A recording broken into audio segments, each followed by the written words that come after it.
to be a champion, yes you'll become a champion, a champion, a champion, yes you'll become. Minkä takia te olette tullut tänne Konille? No kaveria tapaamaan kaveria, ostelen kaikkea juttuja. Mikä tää lisää ydinjätettä lapsille juttu on? Minä olen iloinen ydinjätetynnyri ja nyt kun käännyn, niin näette minun Pokédexini. 100-levelinen electric. Täällä on hienot tiedot. Kaikki. Ydinjätetynnyri. Mitä? Oletteko te osallistumassa cosplaykisoon? Joo. Joo. Oletteko te osallistunut aikaisemmin vai vasta tämän päivän aikana? Aikaisemmin heti kun ilmoittautuminen avattiin. Niin... Saa häiritä. Kerro lyhyesti, mitä tässä niin on. Limingan taidekoulun julkaisuita ja sitten mun omia omakustanteita. Ja sitten tuossa on, siis mä opetan Limingan taidekoululla ja sitten mun ja yhden opiskelijan yhdessä tekemä omakustanne.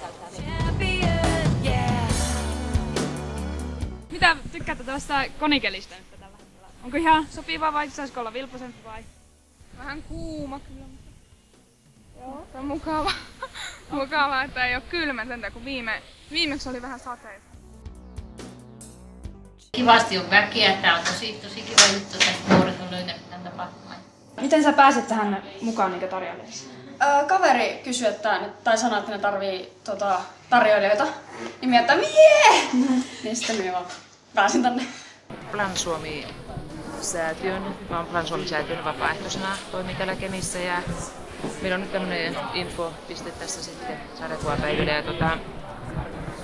tässä on tarkoituksena, että lapset nyt sitten vois piirtää tämmöstä isoa sarjakuvaa, tai on varmaan semmoinen 6 metriä pitkä, että ne vois kertoa, mistä ne tykkää elämässään. Tässä on kaikkien tuntema Karvinen. Karvinen, millaista on olla Karvinen? Ette arvaakaan, kuinka paljon työtä kuuluu karvisena olemiseen. Tiedättekö, miten raskasta on esimerkiksi kiivetä puuhun tämän massan kanssa, vain jotta lukijat voisivat hymyillä sille, että en osaa kiivetä takaisin alas.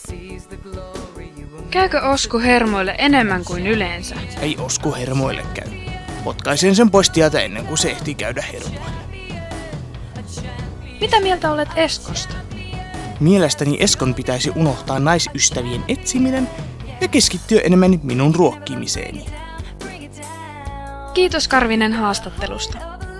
Nalle, voiko sinun haastatella? Kiitos, sun myöntymisen merkki. Joo. Minkälaista tuntuu olla Karvisen Nalle?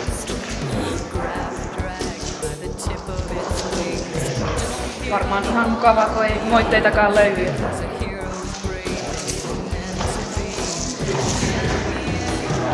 Ei me tuosta saa enempää irti.